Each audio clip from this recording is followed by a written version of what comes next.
কেন বাজালি, কেন বাজালি অমন সুরে বাঁশুরি? কেন ডেকেছিলে বার বার আমায় অমন করে? তোমার ওই সুর মূর্ছনায় আমি যে মূর্ছিত হই প্রতিবার। আমি যে কুলবধূ, কারো স্ত্রী, ভুলে যাই সে কথা তোমার ওই অমুখ আহ্বানে। আমি তোমার প্রেমে তোমার বাহুডোরে বেঁধে গেছি, সেটা বুঝেছিলে বলেই অমন করে অমন ভাবে ভেঙে চুরমার করে দিয়েছ আমাকে। প্রথম অনুরাগ আমার তোমার ওই সুরে, সেই যমুনার ঘাট যার শরীর ধুয়েছিল সকালের রক্তিম সূর্য, সেইখানেই তোমার প্রথম রূপ দর্শন। হে জ্যোতির্ময়ী, এই গভীর তমসায় তোমার সেই জ্যোতি আজও প্রজ্বলিত আমার হৃদয় গহনে।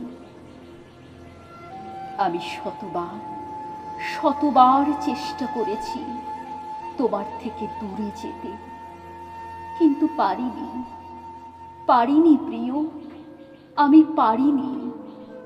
কি বাঁধনে বাঁধলে তোমার প্রেমে, কি আবেশ তোমার সুরে, কি অপার মায়া তোমার সৌম্যকান্ত রূপ।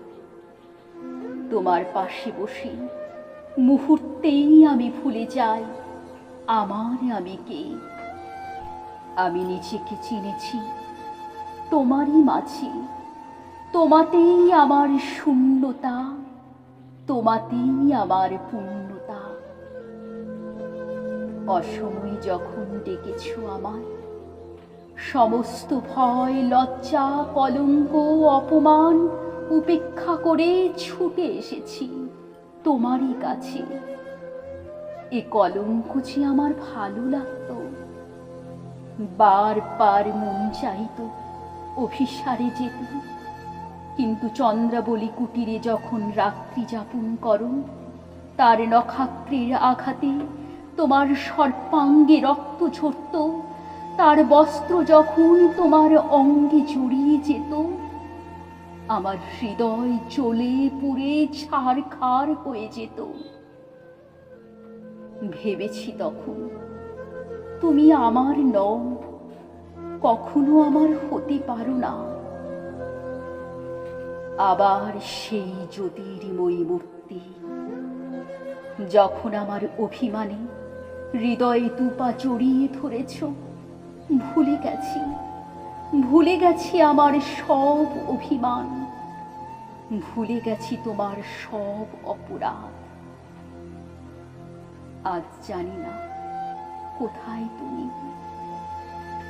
আজও কান পেতে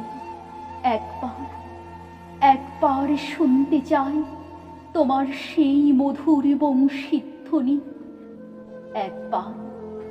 একবার যেতে চাই অভিসারে, একবার পেতে চাই তোমার সেই অভয় আলিঙ্গন।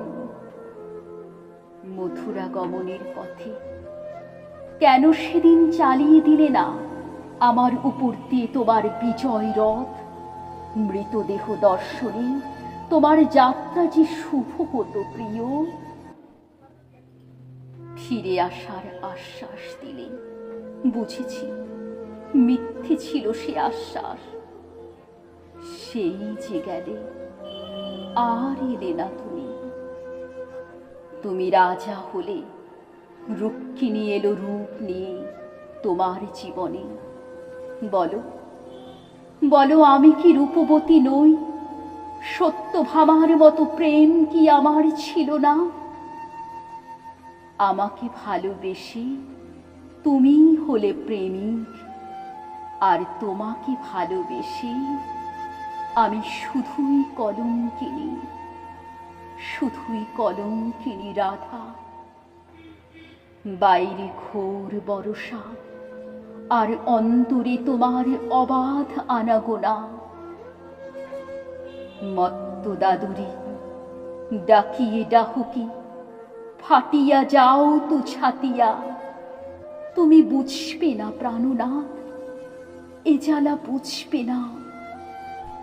তুমি তো আজ সুখী, আমার সুখ খানি কারিয়া, আর আমার এ ভরা ভাদর মোহ ভাদর শূন্য মন্দির মোর। এবার এবার তুমি পরজন্মে হইবে রাধা, আর আর আমি হইব তোমার দহন।